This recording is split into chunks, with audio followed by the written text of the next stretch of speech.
Satyabama Institute of Science and Technology, Chennai and Sriperumbudur. அப்புறம் தலைவர் சொன்னார், பாசிசமா பாயசமா? அதுக்கு நான் எக்ஸ்பிளைன் பண்ணிட்டேன். நிறைய பேர் உட்காந்து டிவி டிபேட்ல பேசினாங்க, அது என்ன பாயசம், அவருக்கு அந்த அரசியல் தெரியல. நான் எக்ஸ்பிளைன் பண்றேன். அதுக்கு ஒரு வரலாற்று காரணம் இருக்கு. நேஷனல் பாசிஸ்ட் பார்ட்டி முசோலினி அவர்களால் ஒன்றாம் உலக போருக்கு பிறகு தொடங்கப்பட்ட கட்சி.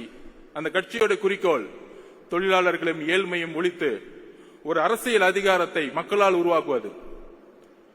அப்படி உருவாக்கும் பொழுது ஒரு இனவாத அரசியலை அவங்க கையில் எடுத்தாங்க.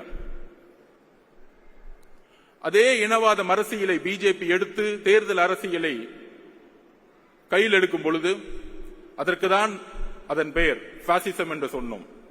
பாயசம் சொன்ன உடனே என்ன நினைச்சிட்டாங்கன்னா, திமுகலாம் பரவாயில்ல, அவர் நம்மள கொஞ்சம் ஸ்வீட்டா தான் திட்டுறாரு, தெரியல, இன்னும் அவ்வளவு அரசியல் அறிவு கிடையாது, மூன்றாம் தலைமுறை இல்ல, மூன்றாம் தலைமுறை கொஞ்சம் கம்மியா தான் இருக்கும், அவங்களுக்கு தெரியாது.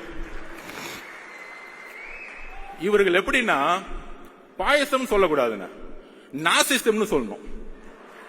அப்பதான் கொஞ்சம் புரியும். ஸ்ட்ரைட்டா ஹிஸ்டரி புரிய வைக்கணும். நாசிசம் எப்படின்னா, பாசிசோடைய முசோலினியோடைய ஒருத்தரை பார்த்து வளர்ந்தார் அந்த காலத்துல. அவர் பேர் தான் ஹிட்லர். அவர் தான் பாசிச உருவாக்குனார். National socialist German labours party. அந்த கட்சியோட பேர் பாத்தீங்கன்னு வச்சுக்கோங்க, சோசியலிஸ்ட், லேபர், தொழிலாளர்கள் எல்லோரும் சமம் அப்படிலாம் இருக்கும். நம்ம திமுக மாதிரி. ஆஹா, எவ்வளவு அழகா இருக்கு. அண்ணா அவர்கள் உருவாக்கி ரொம்ப அழகா இருக்கும். அண்ணா மூணாவது தலைமுறையில ஒன்னே ஒண்ணுதான் ஊழல்.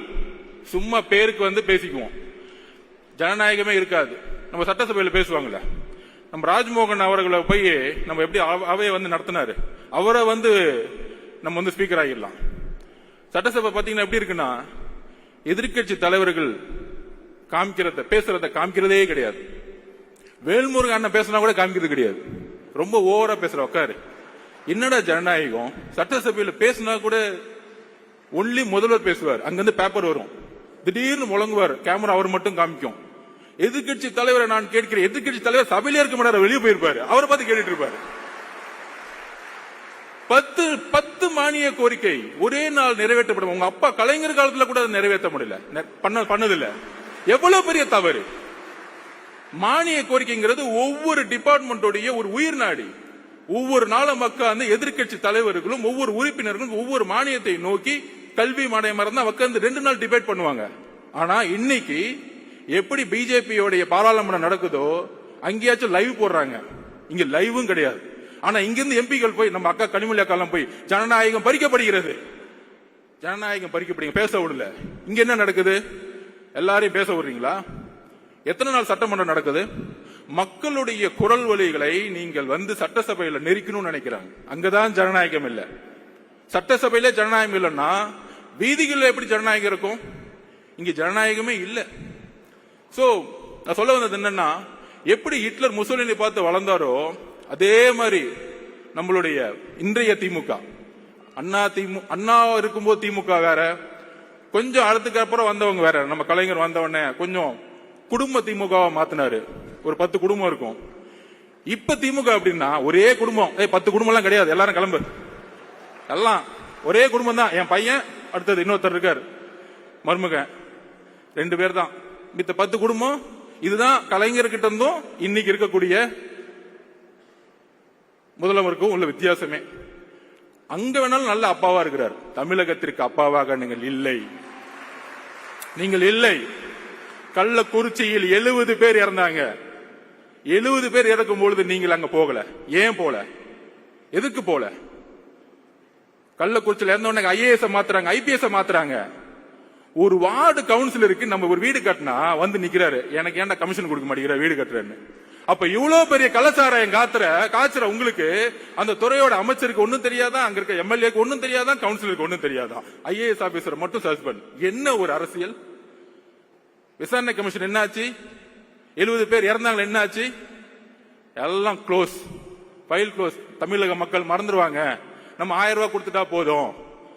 அப்புறம் சொல்ற மாதிரி டக்குன்னு பட்ஜெட்டுக்கு அப்புறம் இன்னைக்கு பாத்தீங்கன்னு வச்சுக்குவாங்க, பட்ஜெட்டுக்கு வெளியே ரூன் போட்டுருவாங்க. தமிழ் மேல நேசிக்கிறாங்களாம். பட்ஜெட்டுக்குள்ள ஒண்ணுமே இருக்காது. அதாவது எப்படி வந்து ஒருத்தர் கோடீஸ்வரன் கேட்டா பேரை வந்து கோடீஸ்வரன் பேர் வச்சிருங்க, கோடீஸ்வரன் எல்லாம் அந்த மாதிரிதான் ரூன்னு போட்டுட்டாங்க. பட்ஜெட் வந்து சிறந்து விளங்கிருச்சு.